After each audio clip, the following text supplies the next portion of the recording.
बोलिए विष्णु भगवान की जय। बोलो तुलसी मैया की जय। कार्तिक माह महात्म्य का अध्याय 28। पढ़े सुने जो प्रेम से वह हो जाए शुद्ध स्वरूप। यह 28वां अध्याय कार्तिक कथा अनूप। बोलो तुलसी मैया की जय। धर्मदत्त ने पूछा, मैंने सुना है कि जय और विजय भी भगवान के द्वारपाल हैं। उन्होंने पूर्व जन्म में ऐसा कौन सा पुण्य किया था जिससे वे भगवान के समान रूप धारण करके वैकुंठ धाम के द्वारपाल हुए।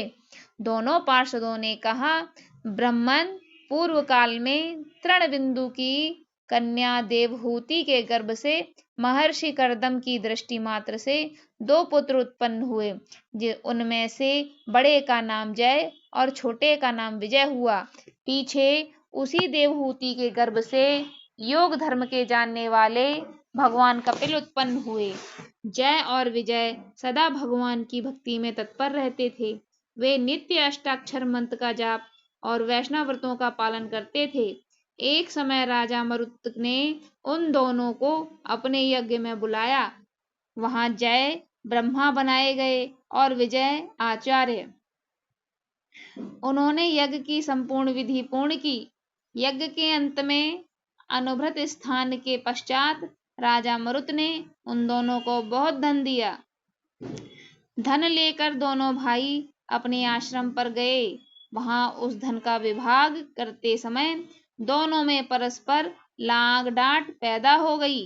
जय ने कहा, इस धन को बराबर बराबर बांट लिया जाए। विजय का कहना था, नहीं, जिसको जो मिला है उसी के पास रहे। तब जय ने क्रोध में आकर लोभी विजय को शाप दिया, तुम ग्रहण करके देते नहीं हो, इसलिए ग्रह अर्थात मगरमच्छ हो जाओ। जय के शाप को सुनकर विजय ने भी शाप दिया, तुमने मद से भ्रांत होकर शाप दिया है, इसलिए तुम मतंग अर्थात हाथी की योनि में जाओ।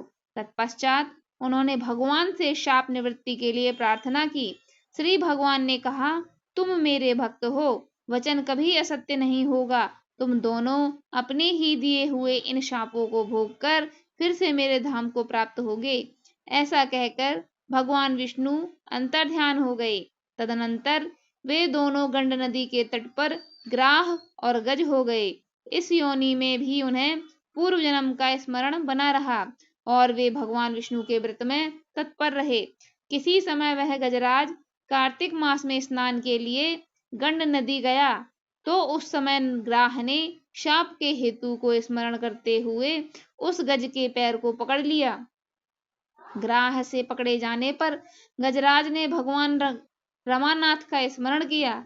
तभी भगवान विष्णु शंख चक्र और गदा धारण किए वहां प्रकट हो गए। उन्होंने चक्र चलाकर ग्रह और गजराज का उद्धार किया और उन्हें अपने ही जैसा रूप देकर वैकुंठ धाम को ले गए।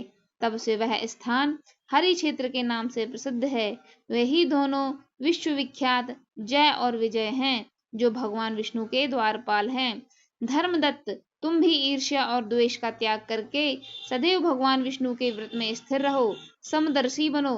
कार्तिक, माघ और वैशाख के महीने में सदैव प्रातःकाल स्नान करो। एकादशी व्रत के पालन में स्थिर रहो। तुलसी के बगीचे की रक्षा करते रहो। ऐसा करने से तुम भी शरीर का अंत होने पर भगवान विष्णु के परम पद को प्राप्त होगे। भगवान विष्णु को संतुष्ट करने वाले तुम्हारे इस व्रत से बढ़कर ना यज्ञ है, ना दान है और ना तीर्थ ही है। विप्रवर, तुम धन्य हो, जिस व्रत के आधे भाग का फल पाकर यह स्त्री हमारे द्वारा वैकुंठ धाम में ले जाई जा रही है। नारद जी बोले, हे राजन, धर्मदत्त को इस प्रकार उपदेश देकर वे दोनों ब्रह्मचारी पार्षद उस कलहा के साथ वैकुंठ धाम को चले गए। धर्मदत्त जीवन भर भगवान के व्रत में स्थिर रहे और देहावसान के बाद उन्होंने अपनी दोनों स्त्रियों के साथ वैकुंठ धाम प्राप्त कर लिया। इस प्राचीन इतिहास को जो सुनता है और जो सुनाता है, वह जगत गुरु भगवान की कृपा से उसका सानिध्य प्राप्त कराने वाले सबसे उत्तम गति को प्राप्त होता है। बोलो विष्णु भगवान की जय। इस प्रकार से 28वें अध्याय का समापन यहाँ होता है।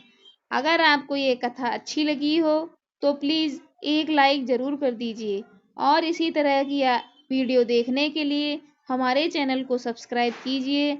आगे की वीडियो में जानिए कार्तिक व्रत के 29वें अध्याय की कथा। यह वीडियो अवश्य सुनिए। धन्यवाद।